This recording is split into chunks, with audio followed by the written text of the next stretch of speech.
All right, everybody. So, as you all know, for, gosh, almost a year now, I have been a big supporter of progressive victory. Pretty much just because I love what they stand for. They want to mobilize people, progressives, to actually get out there and canvass, phone bank, vote, obviously, and just generally try to raise awareness about the ways in which Republicans are actively attacking your rights, from book bans to bans on your your right to access contraception, all sorts of these things. And I really respect them. And recently, they started a YouTube channel called PV Spotlight, and I gave them permission to use my clips for their Spotlight channel, which would, obviously, it helps me a little bit, because if I get clipped and posted on there and a lot of people see it, then that's a good amount of people who are going to end up seeing me and end up coming to my channel. Definitely not a bad thing. Can't complain. And of course, I want all of you guys to go send support to the PV Spotlight channel, which, as you can imagine, there will be a link right down below in the description when this goes out on YouTube. But for those of you guys who are here now, I'll go ahead and drop a link here. The last time we watched one of their videos, we watched Pixie go onto the Whatever podcast and just kind of demolish Michael Knowles. It was quite fun to watch. And recently, they posted a video that actually ended up getting 23,000 views in just a couple days. It went super viral, and I haven't seen it yet. It's called The Failure of Marjorie Taylor Greene, and it seems that it's a video clip featuring Pondering Politics. Never actually heard of this channel before, but I'm interested to see what this is. So yeah, let's go ahead and take a look at the video and see The Failure of Marjorie Taylor Greene.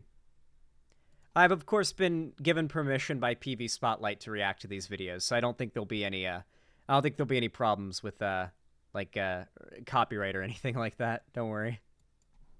All right, friends, we have several clips to get through here. Oh, shit! That's the same lighting I have! Hey! I'm telling ya. Everyone's going, I'm a trendsetter, okay? Do you guys know that Vosh didn't get those, gay lights that he has in the background, the bisexual lighting, until I did? He asked me, what lights do you have? I sent him the Amazon link. He got the bigger ones. The more expensive, bigger ones. And I'm telling you, I got these Aurora lights that do this shit. People see it, and they're like, okay, that's the next best thing. I need to find out where to get that. I'm telling you. I'm a trendsetter. Including several of which are back-to-back and pertain to a series of moments during the State of the Union address, before and after, involving two very unlikely protagonists, President Joseph Biden and Marjorie Taylor Greene, the MAGA cultist and Republican Congresswoman. I want to play this short clip here. It's about 7 seconds long as the president is making his way into Congress. This is him coming face to face with MTG. Mr. President, look over here. Mr. President. Again, that whoa. Believe me, I get it. I imagine that's how most people react when they see Marjorie Taylor Greene. Now, what she was doing was trying to hand the president a I actually think I'd be freaked out if I encountered her in person. She's actually scary looking. I know it sounds like a joke, but, I know it sounds like a joke, meant to take a dig at her. But I'm sorry. If I see the real-life smiling Titan, I'm running the fuck away. I don't care. It's not happening. I'm not sticking around. I'm getting the fuck out of there. I've seen Attack on Titan. I saw what happened to Aaron's mom. I'm running. She's genuinely terrifying looking.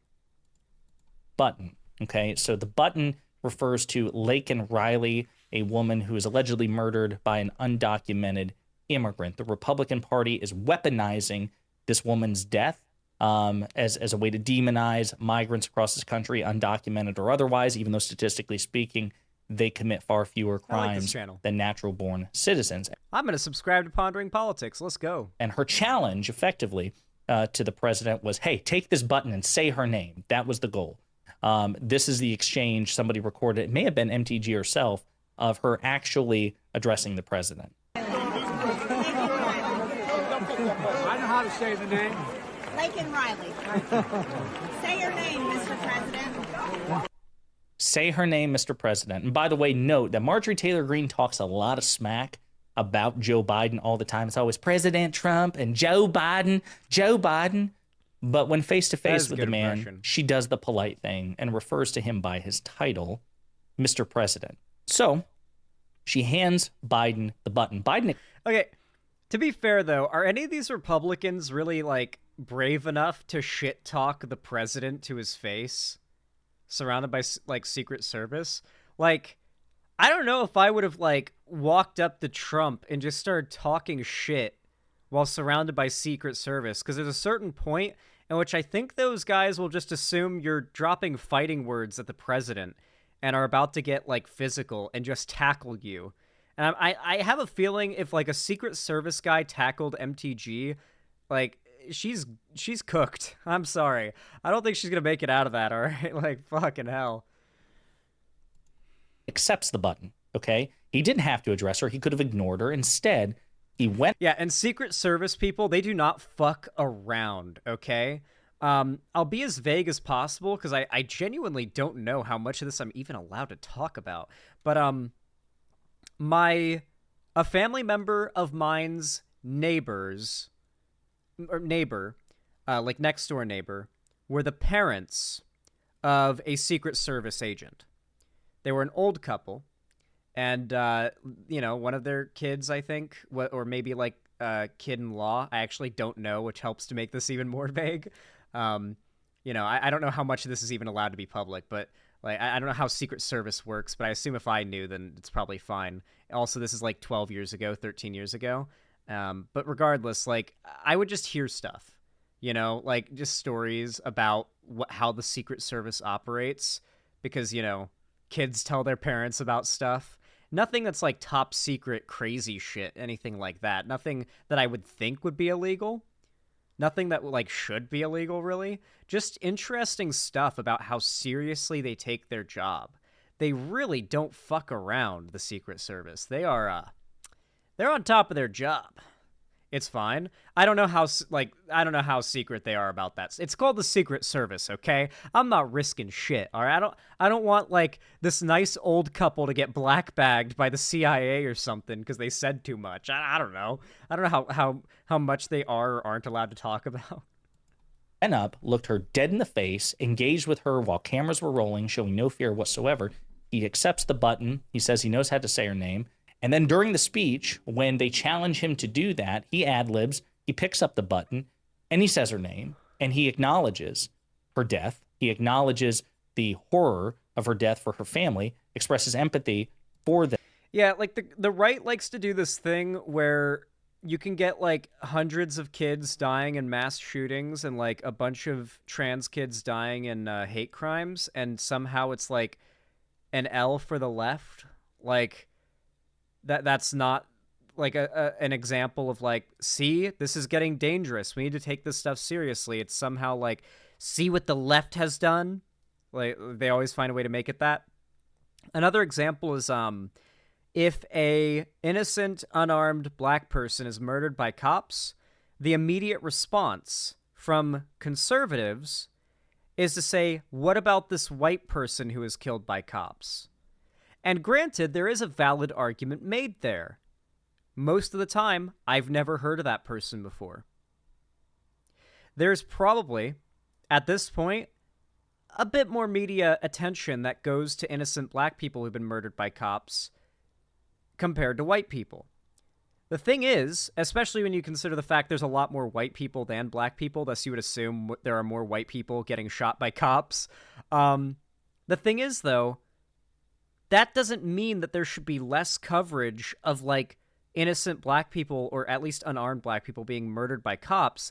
That should be a sign that there is a very clear big problem with cops across the board in this country, and it doesn't need to be a we should care about one race being murdered more than the other issue, so much as there is a problem that applies to everyone here, though we should recognize that one group is getting it a bit worse, and there are reasons for that. Not that that should change much of anything, it's just important to be educated about the context of the issues that you hopefully care about. You know? Them on live TV, but then refuse. And of course, the best example is what, Marjorie Taylor Greene was doing, which was, there was a girl, I believe, who was murdered by an illegal immigrant recently. And despite the fact that illegal immigrants, despite, I guess, the crime of being an illegal immigrant, commit like considerably less crime than native-born American citizens, even if you just consider white native-born American citizens. I know, because like racists and right-wingers will try to say, yeah, well, that's only true because black people weigh down the native-born American crime stats. They'll say that. They will say that. If you bring up the stat that, like, yeah, but the illegal immigrants commit less crime, they'll say, yeah, but black people weigh down the stat. They always have a response that is obviously racist, Like, I know it's racist. You know it's racist. God knows it's racist. But they will try to suggest they're just stating facts. And oftentimes they aren't. Famously, what was that one statistic that got popularized by 4chan? It wasn't even a real statistic. It was made up. It was literally a graphic made by a 4chaner, posted on 4chan, and then blown up from there and posted around as if it was made by the Bureau of Justice Statistics, and it never was. What was the stat? It was a made up stat that was used as like the big kill shot by race realists to try to claim that like there is no explanation for why, or non-racist explanation for why we see these disparities. I forget exactly what it is.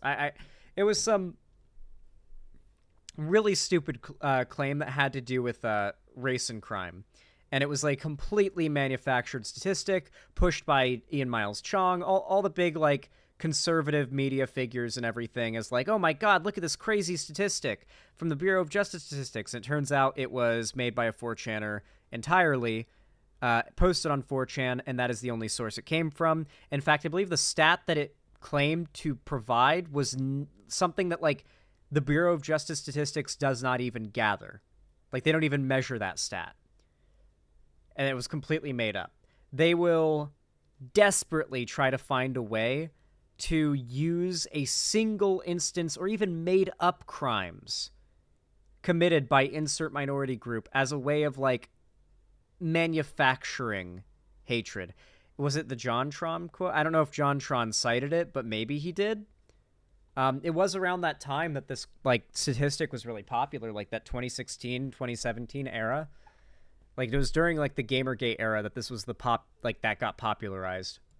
This is to demonize migrants in this country, including undocumented migrants, though I will say the president did use a very outdated term, illegal, to refer to migrants and undocumented migrants, a very boomer phrase from the president with which many Democrats took issue with, understandably so. But the overall sentiment was, listen, you think you're going to get me on this. You think this is a gotcha. You don't think that I have the fortitude to address this woman's tragic death. I will do it, and I will not allow you to shape the narrative. I will show courage by addressing it, and then I'll say that this is not reflective of migrants in this country, no matter how much you...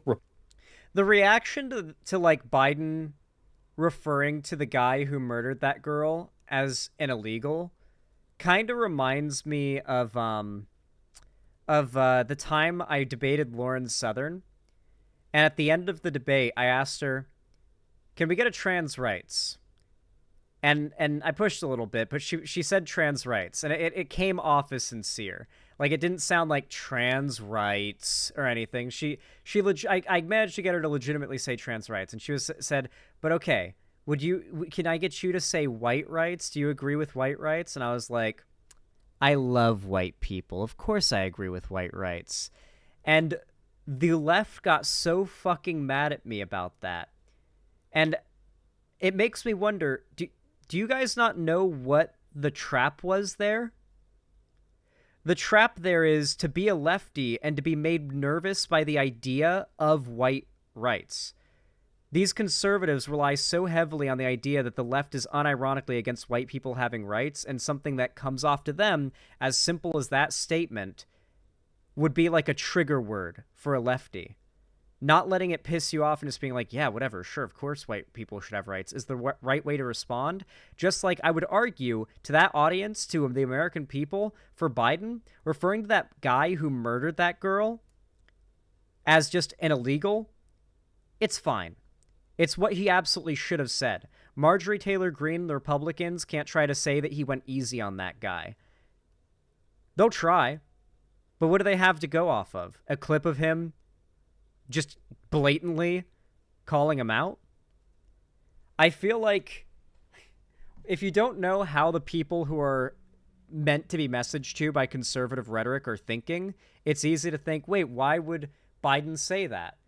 But the reason why Marjorie Taylor Greene did that political stunt was try to get a clip out of Biden where it looks like he is defending or too scared to criticize a murderer because he's an immigrant. That was her goal, to put Biden in a position where he even just gets nervous, visibly, about condemning him.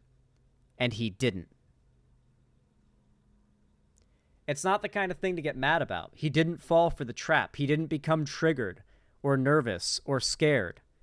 He went all in and said, no, fuck that guy. Yeah, he was an illegal. The kind of rhetoric that lefties will get mad at. It's not overtly racist. It's just kind of, weird.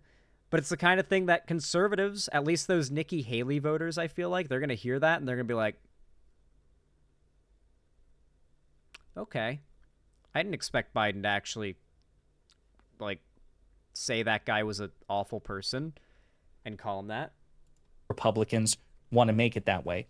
Representative Jamie Raskin, as Luke Beasley pointed out that with all of that MAGA paraphernalia, she violated the rules of the House. MTG in direct violation of the rules of the House by wearing campaign insignia on the House floor. Wow. Hard to believe, right? That Marjorie Taylor Greene would violate the rules of the House.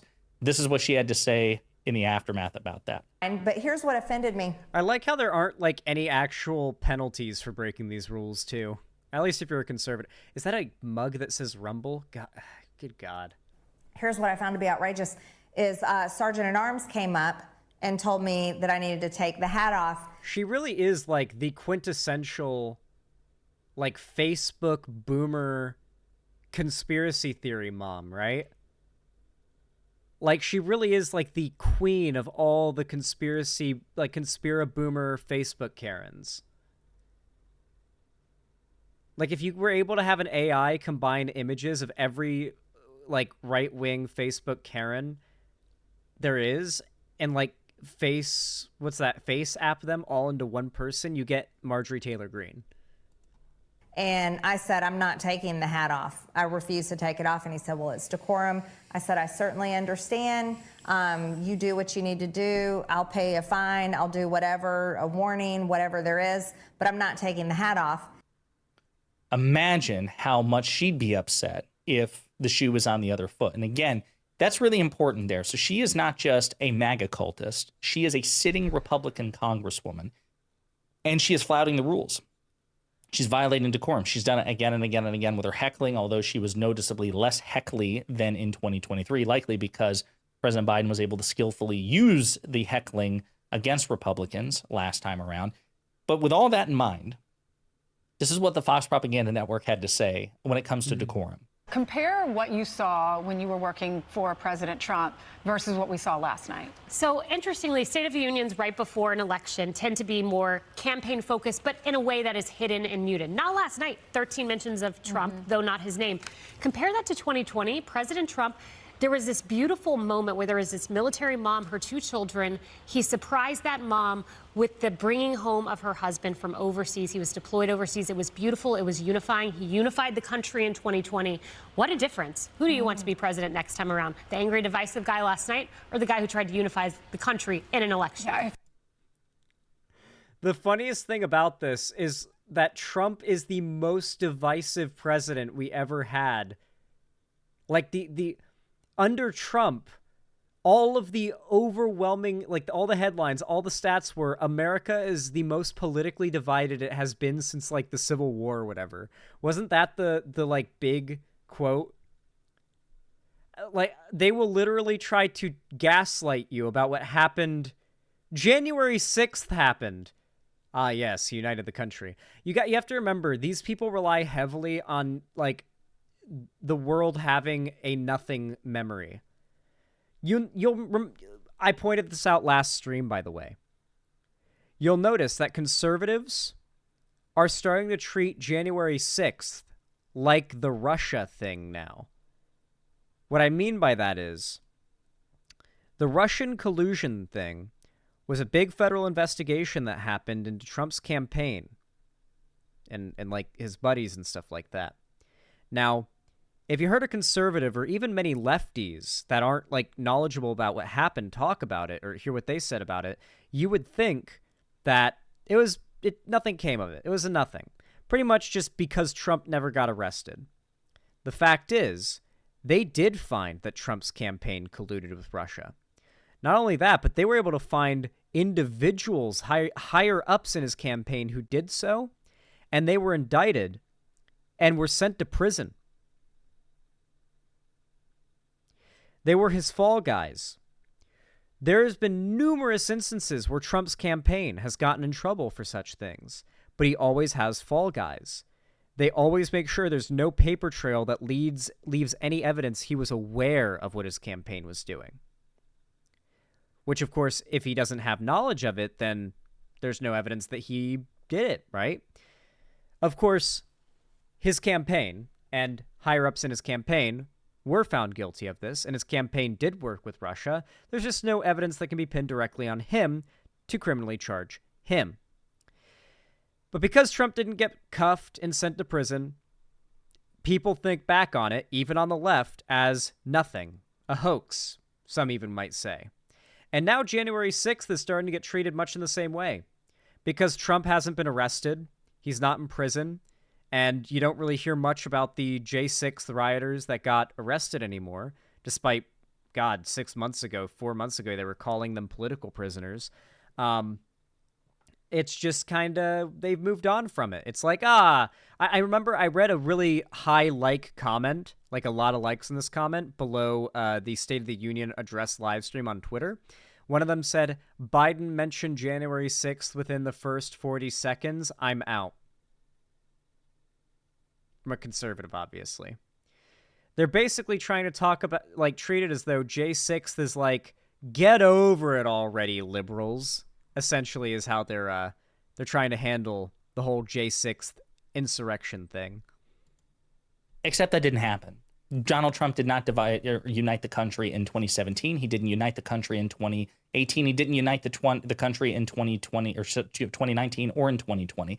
None of the years in which Trump was president did he ever unite the country. He was historically divisive even then. He was wildly unpopular. He was never a popular president. So this is Kayleigh McEnany, another MAGA cultist engaging in revisionist history. Donald Trump has always been divisive. He's always insulted blue cities, blue states, Democrats, etc., and so forth, but they're rewriting history. Donald Trump, the great unifier, when he refers to the Democratic Party as the party of communist thugs. It's mass gaslighting.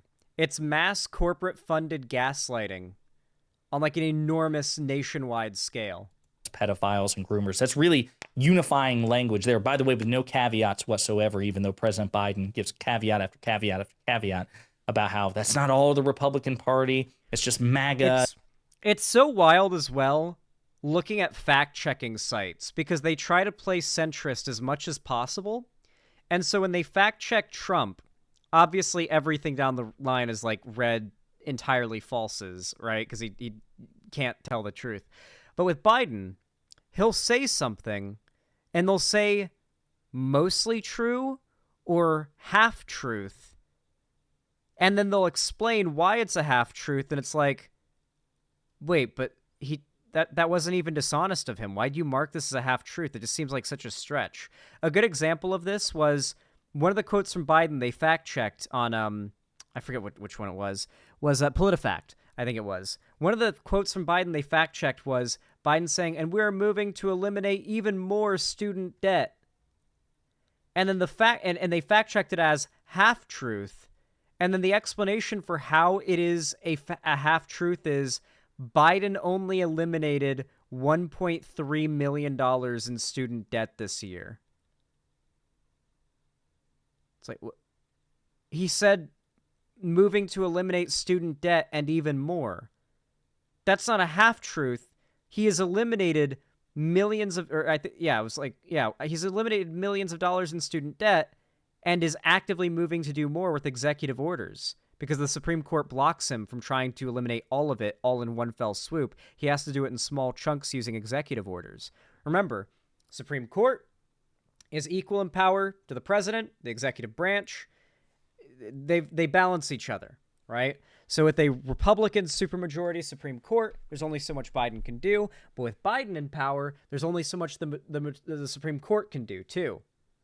Biden's got some leverage over them as well. With Trump as president and a supermajority Republican Supreme Court, oh my God, we're so fucked. MAGA's just an extreme fringe. Most Republicans I respect and get along with, et cetera and so forth. Donald Trump doesn't say stuff like that. This is that double standard, the asymmetry of expectation, where Republicans and conservatives and MAGA try to grade themselves on a curve. We must ruthlessly, relentlessly, and harshly and consistently reject that. I've actually heard the quote from Trump supporters before that they grade Trump on a curve. They grade Trump on a curve. And point out their lies. They are the least civil, the least decent political movement in terms of decorum by far. Democrats are just objectively far better. Democratic Congressman Hakeem Jeffries, the leader of the Democratic Conference in the House of Representatives, made the case pointing that out. And we're just asking our Republican colleagues to stop the political stunts. That was an embarrassment last night. A complete embarrassment. Marjorie Taylor Greene, who's basically running the House Republican Conference, shows up in campaign paraphernalia. And then these people want to lecture Joe Biden because he delivered a strong and forceful speech that made them uncomfortable because he exposed their lies and shamelessness. We have one message for extreme MAGA Republicans who want to lecture us about decorum. Get lost. You're a joke. Exhibit A, Marjorie Taylor Greene. Exhibit B, George Santos. Folks, that is the bare minimum. That sort of like aggressive posture, that sort of blunt, harsh rhetoric, that sort of like, well, maybe you have a point. No, get lost. You're wrong. You're just objectively wrong, and point it out. I love that. That's the sort of energy at a bare minimum that you and I and everybody else who are not insane MAGA cultists need to bring to this. If you want to talk about civility politics and decorum and uniting the country, then you all need to start embodying that. You should be telling Donald Trump and Marjorie Taylor Greene to stop. Got to get behind the Democratic Party, fight against this anti-democracy, anti-electoralism bullshit, both on the right and the left, the I don't want to vote lefties and the I want to keep you from voting Republicans. We got to stop that shit. We got to unite and we got to vote. And it's not even just voting for the president. Remember, that ballot goes down a long list of referendums and different policies you can vote on. You're voting on local politics. It's important. Even if you're someone I just can't reach and convince to vote for Biden, for God's sakes, don't just not vote on election day. Just know that you're not just voting for the president and vice president. There's so many other things. And I promise you, your vote does matter. The my vote doesn't count because I'm just one person mindset makes you part of a statistic. That statistic in question being the people who don't vote. Whenever we look over elections after the fact and say, man, if 3% more people registered as Democrat turned out to vote during this election, Trump would have lost. You guys know by how thin of a margin Trump won in 2016, right? Slightly higher voter turnout from Democrats and Hillary would have been president. And if Hillary was president, we wouldn't have a Republican supermajority Supreme Court right now. Roe v. Wade would not be gone right now. It's as simple as that. The Republicans wouldn't be empowered to do on a state level the crazy shit they've been doing with their book bans and their making being trans in public around kids pedophilia or whatever. Stop talking about Democrats, women, and Muslims and members of minority groups, the LGBTQ community, even they're critics in general. Stop using divisive language, stop insulting people, stop demonizing and belittling people, start engaging with decorum, and then maybe you can start expecting decorum in return. So great on Hakeem Jeffries by pointing out the hypocrisy. But let me know what you think in the comments. Nice.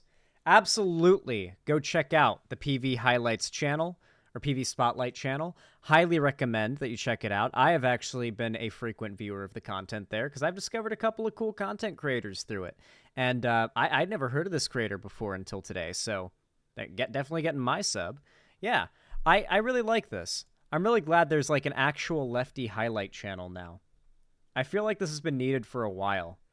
Sort of like a gaping, sort of, what's the word for it? A blind spot in this sort of online community that's existed for a while. A broad sort of community tying together spotlight channel. I like it a lot. Consider subscribing to them. And obviously, if you want to see more content from them with me reacting to it, comment down below because I'm interested in hearing what you guys think. And yeah.